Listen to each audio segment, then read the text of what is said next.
Good morning, everyone. Welcome back to the Scholars Table, where ambitions meet global stories that are redefined. On today's episode, I want to take you deep or inside Hopkins to showcase the real graduate school experience at Johns Hopkins. So, this is going to be an unfiltered conversation about the graduate school journey and the impact the graduate school has on students. We are going to be hearing from two students who lived it at the highest level. So joining me today will be a recent graduate from a dual MPH and MBA program who also served as the immediate past president of the Student Assembly, overseeing more than 300 graduate students, 3,000 graduate students at the Bloomberg School of Public Health. His work bridges medicine, business, and policy. We are also going to be joined by another graduate, MPH graduate, who's a dentist and an oral health advocate. She's also led student organizations, published research, and is on a mission to integrate oral health into global health systems. So let's get into the conversation and see what is truly inside Johns Hopkins environment. So I have my guests here with me, Dr. Ashok and Dr. Saana. Welcome to the Scholars Table. Thank you. Thank you for having us. How are you? I'm doing well. I'm doing well. I'm surviving. Hi, Sana. How are you? Hi, good. Hi, Dr. Banda, Dr. Ashok. Nice to meet you again. And thank you for having me on this podcast. Awesome. Nice to meet you all. So let's start with some intros. Maybe let's start with Sana. If you can just tell us a brief, less than 60 seconds, your name, country of origin, professional background, and what you studied at Hopkins. Sure. So, as Dr. Banda said, my name is Dr. Saana Kataria. I'm a dentist from India and a Master's of Public Health student at Hopkins. What I studied was epidemiology and biostats. That was my concentration. I also pursued a certificate in public health economics. And I serve as the president for Johns Hopkins Oral Health Society and vice president for Intercampus Affairs. And I'm just really excited to be here and share a bit of my journey with you all. Awesome. Ashok, over to you. Yeah, thank you, Sana and Banda, once again. Hi, my name is Ashok Kanaparthi, and originally I'm from the rural area of India. I'm a physician by training and currently doing MPH MBA at Johns Hopkins. And also, I'm serving as the president of Student Assembly at Bloomberg School of Public Health. Thank you. Okay. Thank you for that introduction. So I want us to just start from the basic question. So to you, Ashok, what led you to pursue graduate training?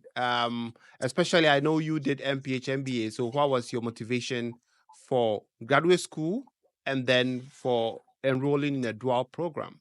Thank you, Banda, for that question. I didn't plan to graduate in the public health and MBA, to be honest. Since beginning, I wanted to be the neurologist, but my given my low socioeconomic status, I had to work in the hospitals, and at the same time, I had to prepare for my residency. So Mhm. during that time, unfortunately, my father was diagnosed with the cancer. So what happened was, to earn money, I mean, to get him proper treatment, I joined in the cancer hospital. So during that time, I observed so many gaps in the healthcare system. So, like, I mean, in India, particularly in the rural areas, I mean, there is low awareness, and in the cancer hospitals, the patients are coming at the very late stages of the diagnosis, and also they are not getting the proper treatment. They are getting double uh I mean, lab tests and everything. They are spending a lot of money. There are so many policy gaps, and also there is a gap in the execution of the business of the healthcare system. So that's where, I mean, unfortunately, I lost my father. So when we reflected back what happened, I mean, maybe we failed due to the lack of public health awareness and proper execution of the healthcare system in our area, particularly. So it led me, I mean, it motivated me towards the public health and Mm. MBA. Yes. Okay. Um, h- how about you, Sana? What was your main motivation for graduate school? Yeah, so I mean, the decision to pursue master's in public health, I mean, as a dentist, I was more focused into, the clinical aspect of it. And I thought I'd continue in practice and everything. But like the more I decided to work, especially day to day as a dentist, be it in California or be it in India, or I worked as a dental assistant in California. In India, I had patients, who would travel overnight in trains just to get treatment done. They would sleep Hmm. in temples just to get denture treatments done, and the treatment is not a one process; it has to be multiple visits. Similarly, when I came to the US, I saw patients, who had Medi-Cal, and they would be waiting weeks, driving hours just to get a simple tooth pulled out. So like different countries, but the same access barriers. So it made me realize maybe like the real issue wasn't clinical, it was systematic. So I wanted to understand like beyond just the clinical aspect to see how these systems, how care is financed, how insurance structures impact delivery, how policy can be used to fix those steps. So that's basically what pushed me forwards to, public health. Hmm. Okay. So, to both of you, why did you end up in Hopkins? Sana, why did you choose Hopkins? I mean, Hopkins was always my top choice. Honestly, I don't think it was a brainer for me.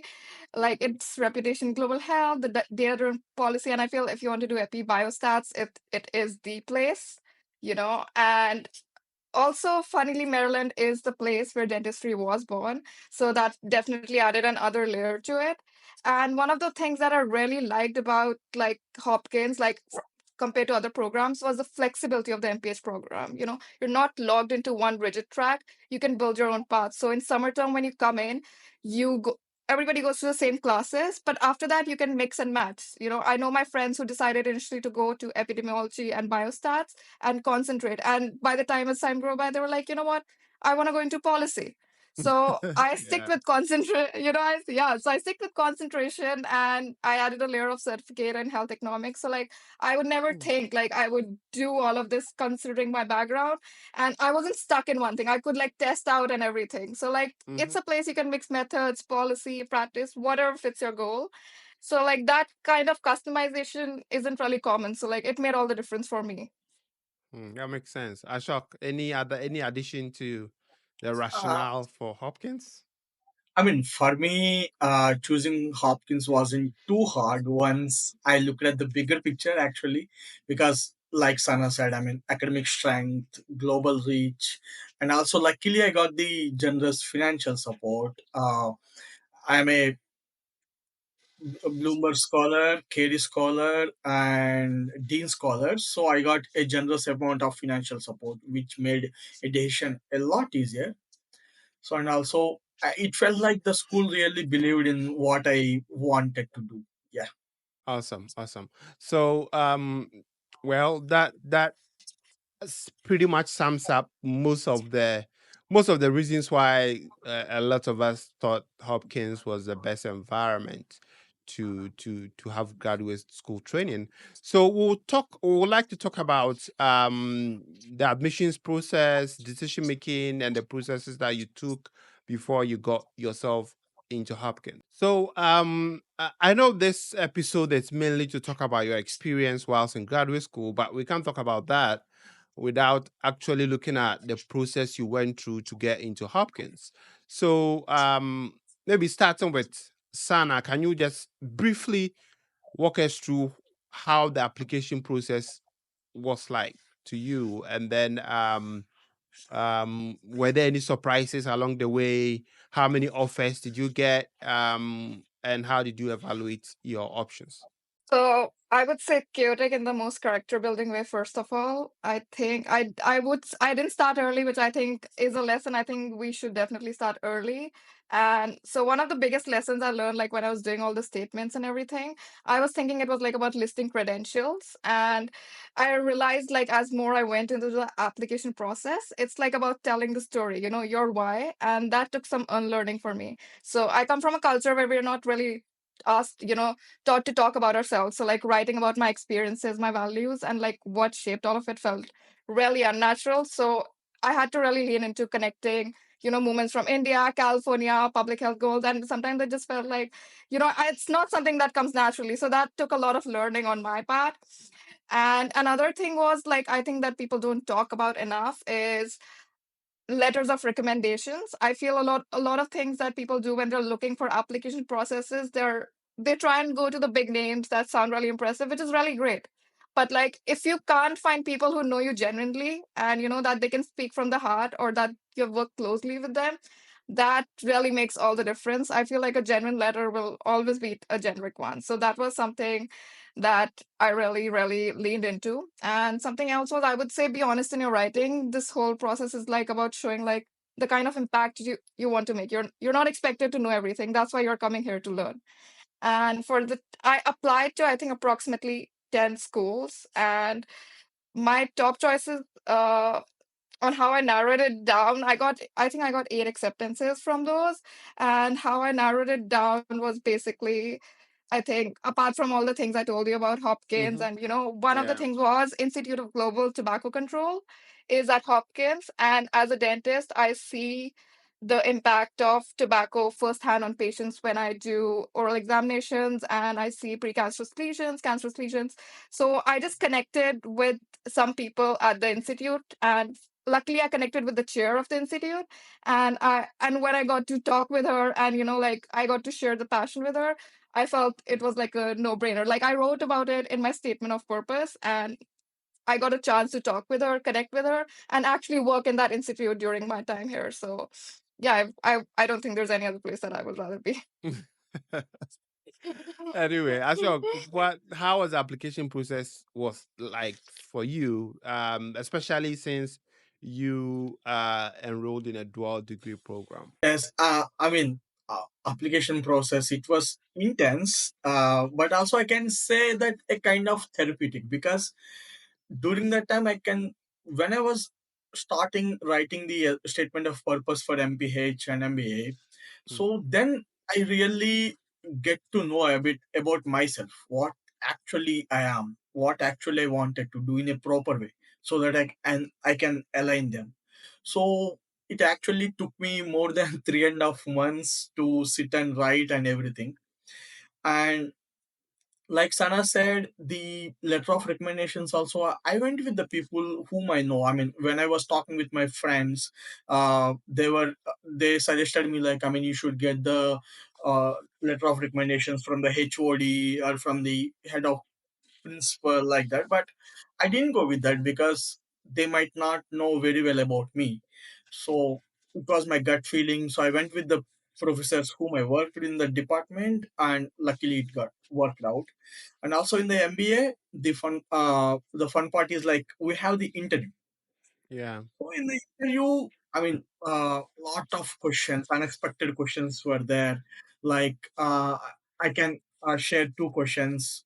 One question was, suppose I was asked a question, Ashok, uh, you were a boss of certain company, so suddenly your employees are not listening to you. So what would you do to make them work? Mm-hmm. Question. So given my age and capabilities, I mean, it was a big question, but fortunately the answer worked out well.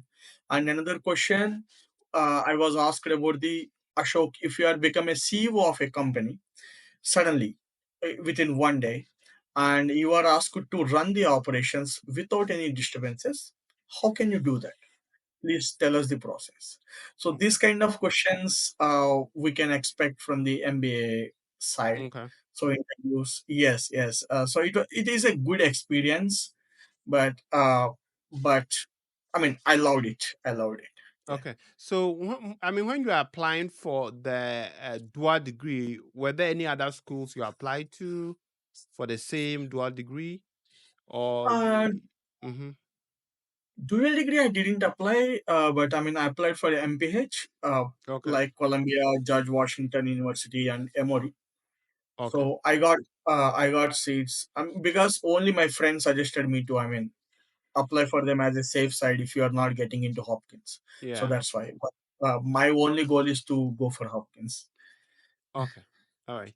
So, I mean, I want us to talk about your experience whilst in graduate school.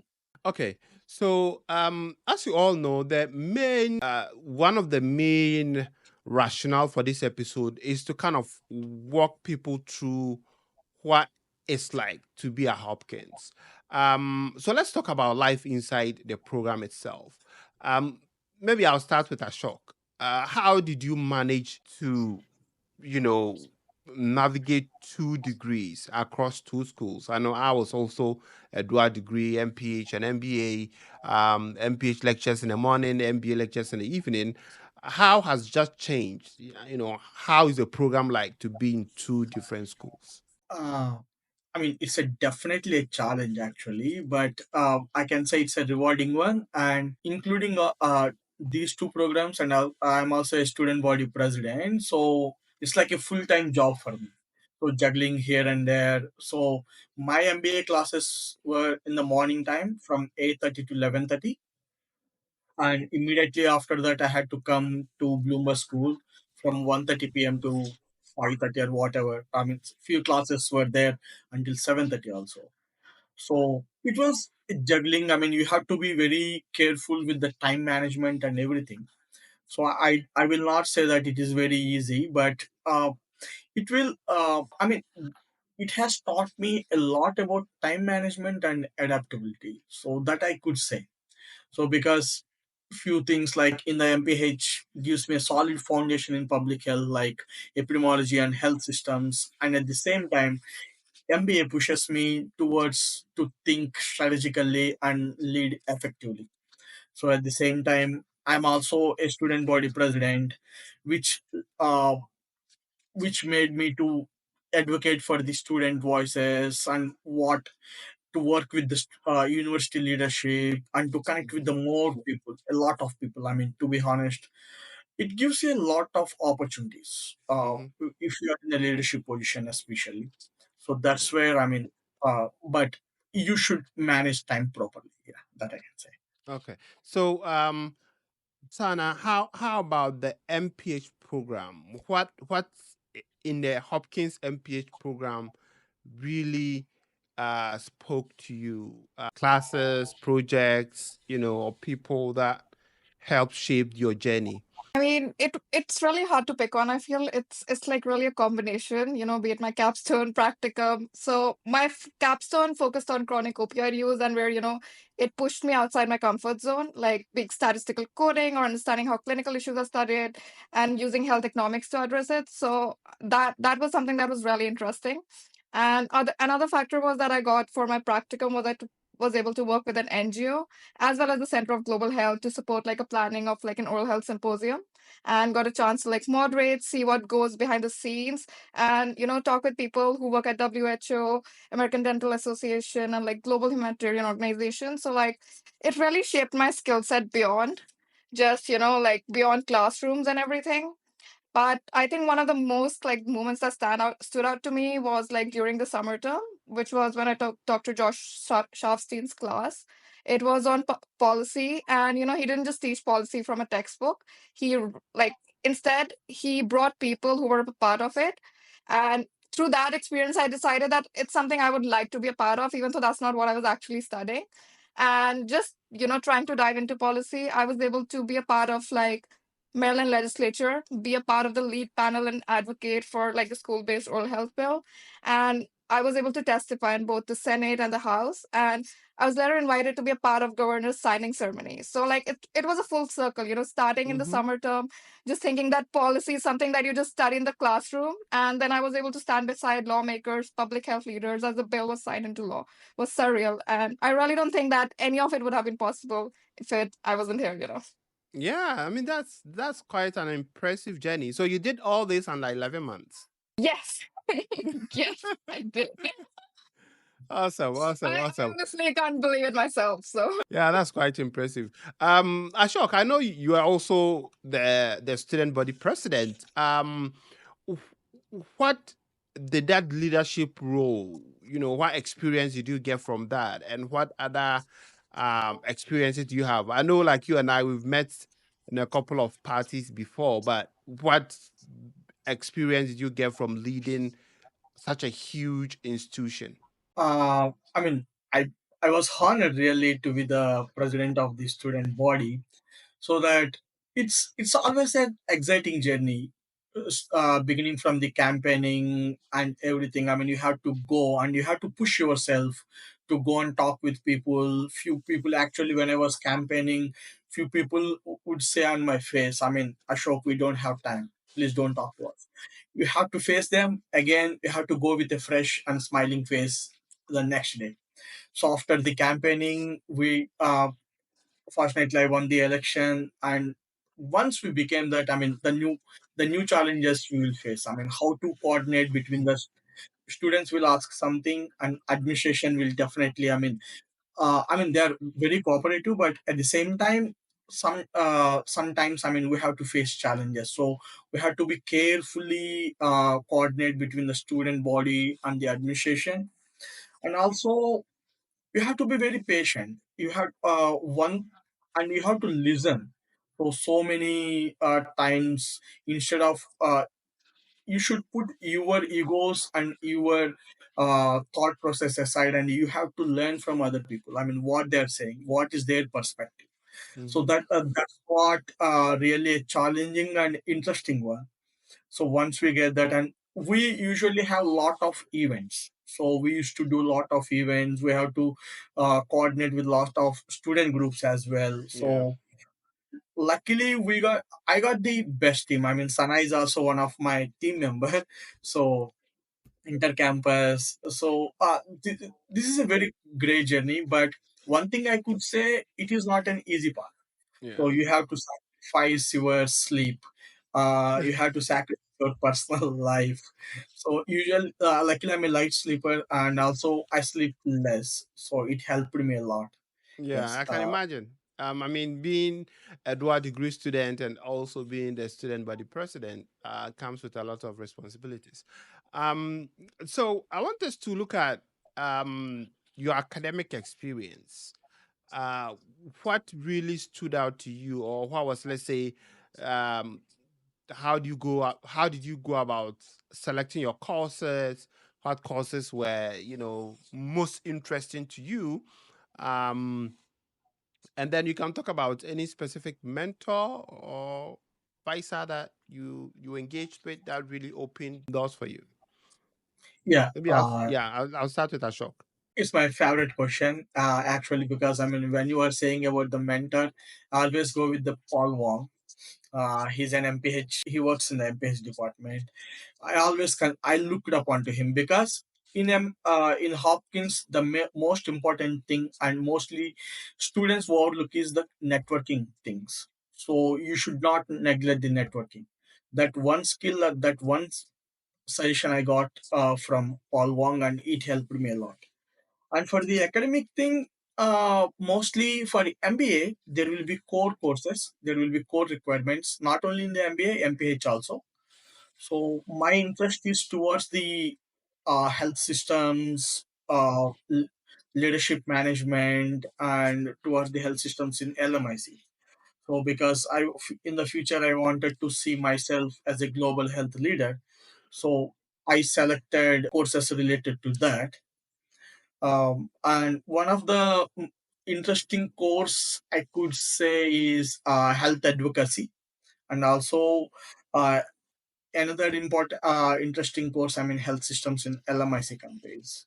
Hmm. And in MBA, if you ask me, uh, business communications and operations management, I mean, those both are very good. I mean, the business communications, usually students, I mean, when we were taking this class, we thought, hey, it's a normal class. No, I mean, it helped us to uh, develop the communication skills, how to present yourself as a leader and Hmm. everything. Yeah. These are the classes I could say. That's interesting. That business communication is on your list of favorite courses in at the Carey Business School. Yeah. Sana, how about you? How was your experience like academically, course selection, mentor, all those things? So with course selection, because I was concentrating in epidemiology and biostats, a lot of courses already like taken with you. Like you don't really get a lot of choice. You can probably like fill in some classes. I decided to fill that with a certificate in public health economics. So it basically didn't really leave any space to customize my courses. But a course that really stood out to me was public health economics. I was not expecting to like it so much, to the point that I would actually do my project in economics. And Dr. Ballrick taught one of the courses in public health economics, and I just connected with him, and he became my mentor for my capstone project. So it was really something Mm. unexpected. I thought I'll just take one class in public health economics. I decided to take the entire series. And someone else who really helped me, I think, would be Dr. Murray. I think the amount of times I've come to her about issues about, like, I don't know about biostats, just about life in general. And Dr. Marie is the sweetest. She's always available. She's always hands on, and she'll always remember what you're working on. So I think without Dr. Marie, I would have definitely not succeeded in the program. So I think she's just a gem of person and just made the process really, really smooth. That's definitely true. I mean, Mary has been, the bedrock for most of the students, and it's amazing how she's able to do that.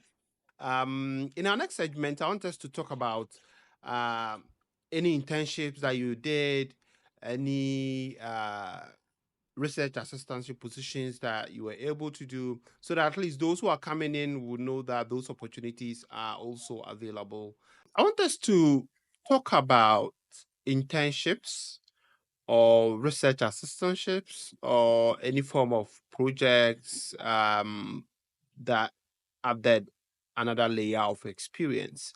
For MPH, I know the program is very short, but how did you go about looking for research assistantship roles, or what were some of the research assistantship positions that you held? And did you do any other consultation jobs or any other, let's say, extracurricular roles that really added to the experience at Hopkins? Let's start with Sana. Yeah, definitely. So I interned with the Baltimore County Department of Health. So I worked with them on cannabis prevention among youth. And it was just like a really hands-on experience. And I just found it through just an opportunity on a practicum website. And instead of just doing my practicum, which I was already doing, they offered me an internship. So, we were just building messaging strategies, looking at data. So it just gave me like a new appreciation on how local public health works. And I'm completed my internship, but I still talk to my supervisor, and she still tells me what's been going on. So that's something that's really amazing. And for my research assistant role, like I said, I worked in the Institute for Global Tobacco Control at Hopkins. So I connected with Dr. Cohen. I had actually emailed her before, and then I had a chance to meet her, and we just clicked, and with our genuine passion. And since then, the entire year I worked on multiple projects connecting with multiple people across the board. So yeah, and with something else that really changed my experience at Hopkins was being a part of some leadership positions as well. It was like, before coming to Hopkins, I would not think that's something that I would really do, but I ran for student elections. So like, Dr. Shok was my president during that time, and I got elected to be the co-VP of Intercampus Affairs. So, which is basically like learning to build, connections across different schools. So that gave me a little bit of insight on networking. So that, and then what I did was I also founded like the Johns Hopkins Oral Health Society, and that was like just a passion project that turned into something bigger. And another position I ran was like the director of professional networking for JB Grant. So like I had a chance to learn different positions, interact with different people, and like I feel like they collectively like shaped my understanding, of leadership and my experience at Hopkins. Yeah. Awesome, awesome.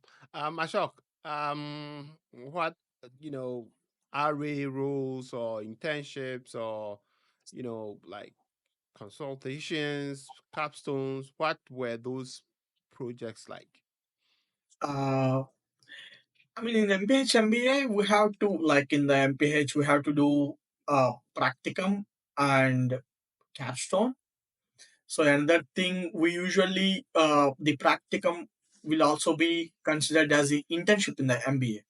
So I did internship with the CAF Development Bank, Latin America. So I worked on the telehealth policy recommendations, which involve merging public health data with the strategic planning. So it was a really a fantastic real world example. I mean, how this dual degree opened the doors. I could say that.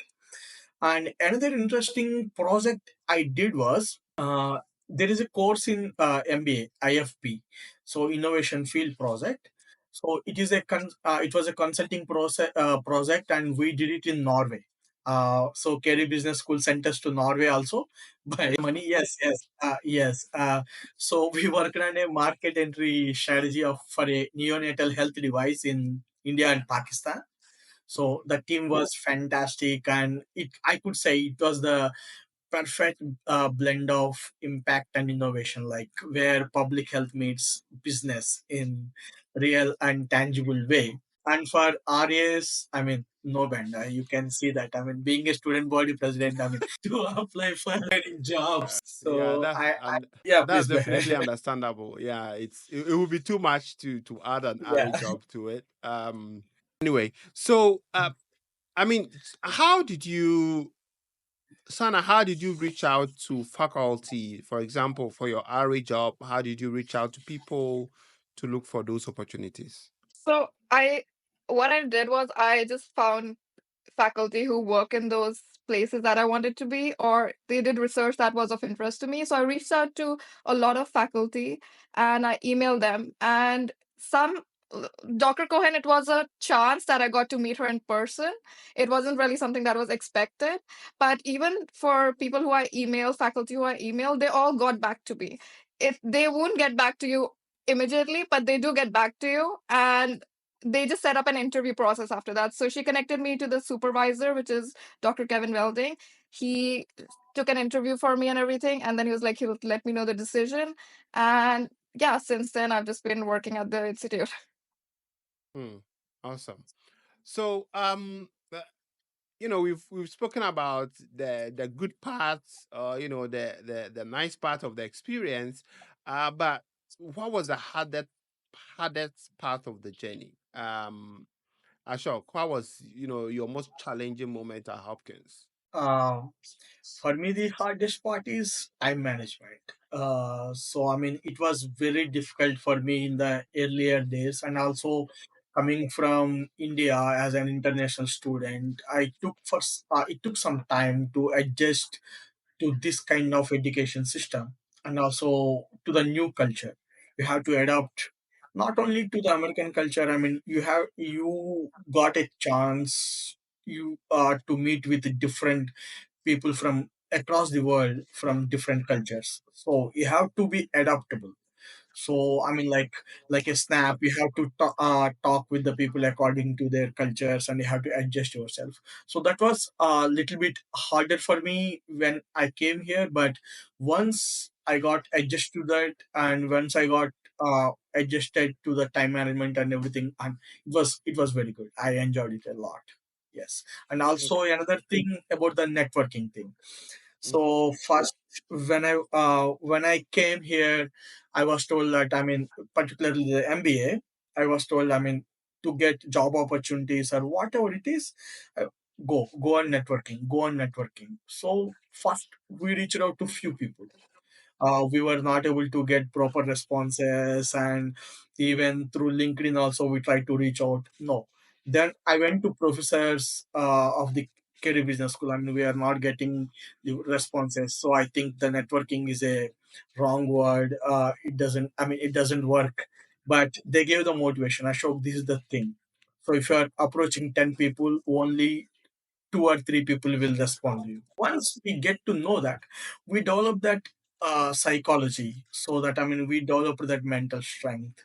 So then, okay, then we got to meet so many people, and we got to talk with the people, how to approach them, how to talk with them and everything. But once, I mean, it worked out in a very great manner, I could say. I mean, if you are asking me about the networking opportunities and what opportunities I got, I could talk for 1 hour because give me that platform. I think the next and final segment will probably talk about your career plans. I know you recently graduated. I happened to pass through the graduation ceremony.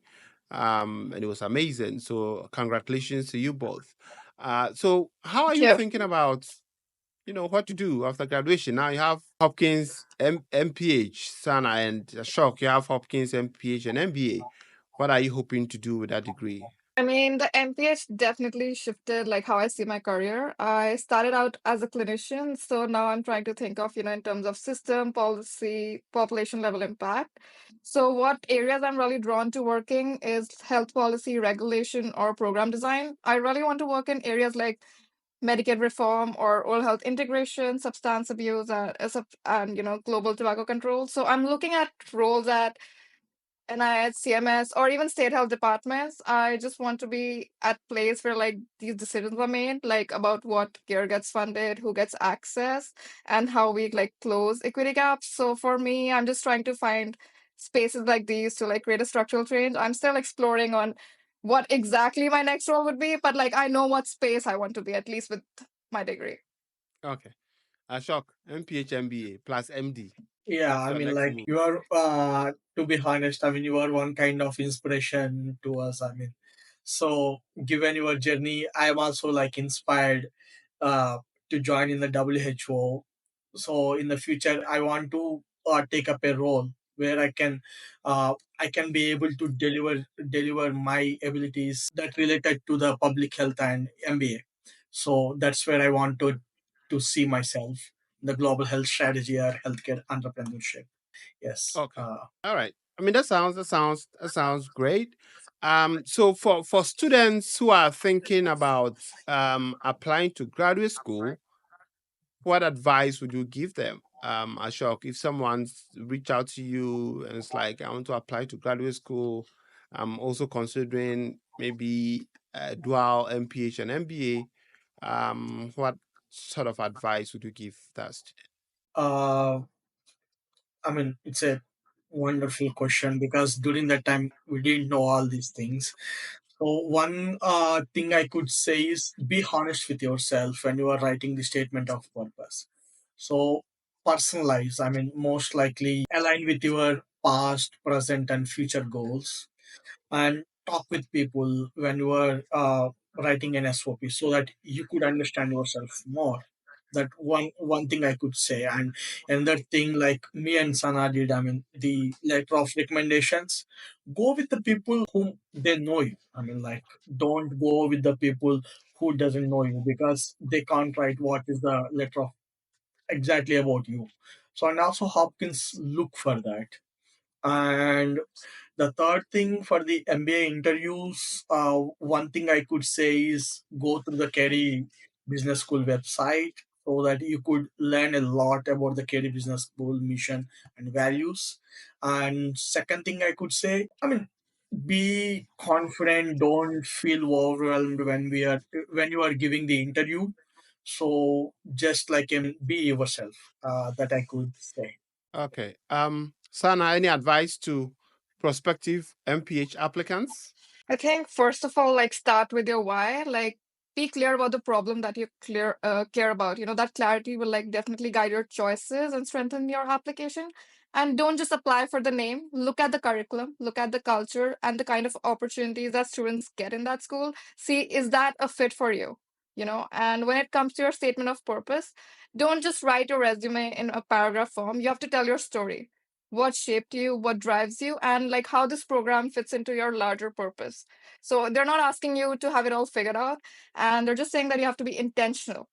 And I think last but not least, my advice would be for them to look at your LinkedIn. Like I still scroll through your LinkedIn post, even though like I've graduated the program and everything.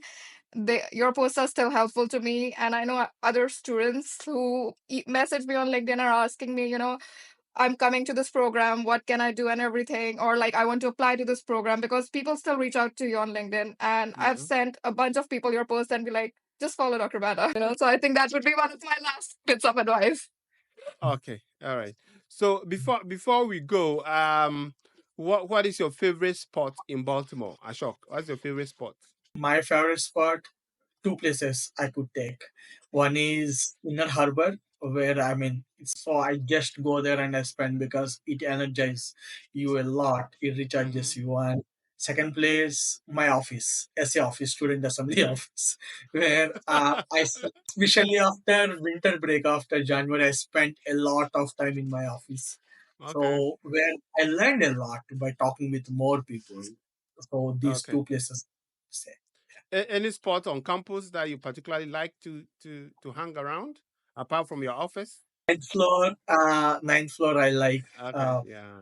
so ninth floor, and there is a open area in the hospital, so where we could sit and have coffee and everything. We can sit, Okay. relax. Yes. Sana, any favorite spots in Baltimore and on campus? Baltimore is definitely the Fells Harbor Point. Like after like a long day at Hopkins, I just love the water, like the cobblestone streets, and like just how peaceful it is. And on campus, my favorite on campus spot is the fourth floor reading room at the Fourth Bloomberg floor? building Okay. on Is the it like fourth floor. is it a library?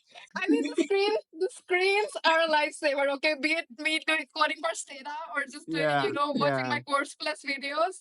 And it's basically where a lot of coffee and like majority of my assignments have been rescued. So definitely that's a spot. Like That's I've good. spent majority of my time here. Okay. I mean, Yes, and I mean, so many students found her at the library, even 2 a.m., 3 a.m. People were recording videos, always at fourth floor library. That's it. Where is Sana? Fourth floor. You can find her there. I see. Okay. Yeah, yeah. Um, but I know you guys have been in the US for some time now. What would you say is your favorite dish of yeah, favorite American dish? Seafood broil, I could say. I mean, like crabs.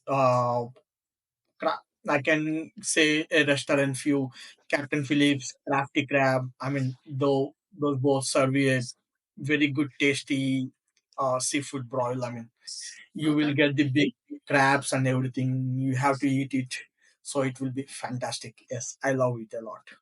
Okay. Uh Sana, any surprises? I mean, I have Baltimore's best kept secret. I think no question for me. It's Ikiben. I When I first visited the school, the one name I kept hearing was Ikiben, and yeah, so I think I stand by it. It's Baltimore's best kept secret. So if you get a chance to come at Hopkins, or if you're just in Baltimore, that's definitely a spot to visit. All right. Well, I Yeah, think that brings us to the end of our conversation. But before you guys go, last words, 30 seconds. Ashok, 30 seconds, yeah. last words. Thank you. First of all, I mean, once again, I am saying that you are a kind of inspiration to all of us in the Hopkins. Before coming here, also, I mean, we came to know you. I mean, like Banda. Who is Banda? So like, and also all the people, students who are incoming or the current students, I could say network more. I mean, I know all the students will give importance to academics, so please give importance to networking also, so that it is the thing, the networking only place you at the higher levels. Awesome, awesome. Sana, last words. Yeah, I know how hard it sounds when like you're looking at the screen and you're looking at all these people who went to Hopkins and giving advice and you're like, I don't know if I'll be ever able to do it. But honestly, just start, talk with Yeah. people. There's a lot of advice out there, and not every advice is going to stick to you, but just keep at it and just keep exploring options. Like don't be disheartened if you get a rejection. And there is a lot of things to do in public health. Public health is so broad. I feel there's a place for everyone here. So just keep at it and good luck if you're applying for the next cycle. Awesome, awesome, awesome. Yeah. So, Sana and Ashok, thank you so much for showing us what it really means to lead both from within Hopkins and outside of Hopkins, and sharing your journey through the program for students to also get a glimpse of what it's like to be part of this community. So, folks, there you have it. This is a special episode coming to you inside Hopkins. So, if you are contemplating on applying to graduate school, you have to start early. You have to, you know, make sure you go back and watch the video, listen to the advice that they've given, take notes, and also make sure that you are following the right sources. So if you're here, thank you for showing up. Until next time, stay sharp, stable, and subscribe. Take care. Bye-bye.